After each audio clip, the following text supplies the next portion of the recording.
Happy Monday, everyone. Today we're going to read Chapter 12 of Mr. Popper's Penguins. Chapter 12 is called More Mouths to Feed. So the next day, Mr. Popper called an engineer and had a large freezing plant installed in his cellar, and took Captain Cook and Greta down there to live. Then he had the furnace taken out and moved upstairs into the living room. It looked very odd there, but as Mrs. Popper said, it was a relief at least not to have to wear their overcoats all the time. Mr. Popper was quite worried when he found that all these changes were going to be very expensive. The refrigerator engineer was worried too when he found out that Mr. Popper had practically no money. However, Mr. Popper promised to pay as soon as he could, and the man let him have everything on credit. It was a good thing that Mr. Popper got the penguins moved when he did, because Mrs. Popper had been right about the eggs. The rookery had scarcely been moved to the basement when Greta laid the first egg. 3 days later, the second one appeared. Since Mr. Popper knew that penguins lay only 2 eggs a season, he was astonished when, a little later, the third egg was found under Greta. Whether the change in climate had changed the penguins' breeding habits, Mr. Popper never knew, but every third day a new one would appear until there were 10 in all. Now, penguins' eggs are so large that the mother can sit on only 2 at a time, and this created quite a problem. Mr. Popper solved it, however, by distributing the extra eggs under hot water bottles and electric heating pads kept at penguin body heat. The penguin chicks, when they began to hatch, were not so handsomely marked as their mother and father. They were fuzzy, droll little creatures who grew at a tremendous rate. Captain Cook and Greta were kept very busy bringing food to them, though. Of course, the Poppers all helped too.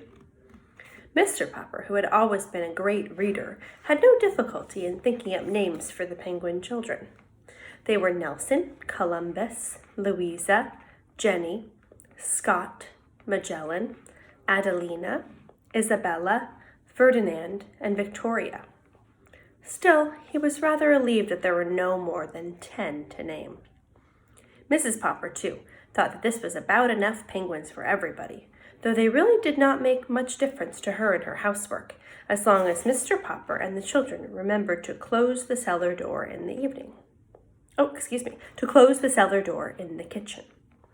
The penguins all loved to climb the stairs that led up to the kitchen, and never knew when to stop unless they found the door closed. Then, of course, they would turn around and toboggan down the steps again. This made rather a curious noise sometimes when Mrs. Popper was working in the kitchen, but she got used to it, as she had gotten used to so many other strange things this winter. Here's a picture of the first baby being born. Which one do you think it is? There's some great names in there. Maybe it's Columbus. The freezing plant that Mr. Popper had got for the penguins downstairs was a large and a good one. It made very large blocks of ice instead of small cubes, so that soon Mr. Popper had made a sort of ice castle down there for the 12 penguins to live in and climb over.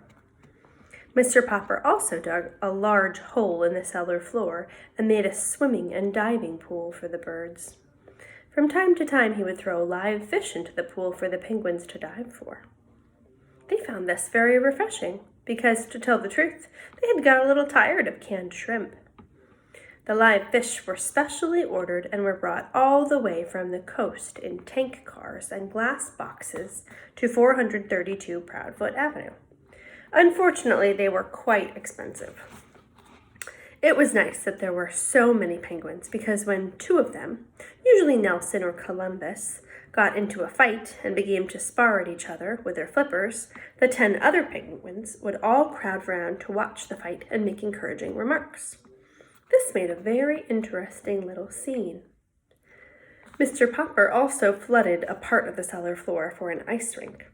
And here the penguins often drilled like a sort of small army in fantastic marching movements and parades along the ice. The penguin Louisa seemed especially fond of leading these marching drills. It was quite a sight to see them after Mr. Popper had the idea of training Louisa to hold a small American flag in her beak while she proudly led the solemn parades.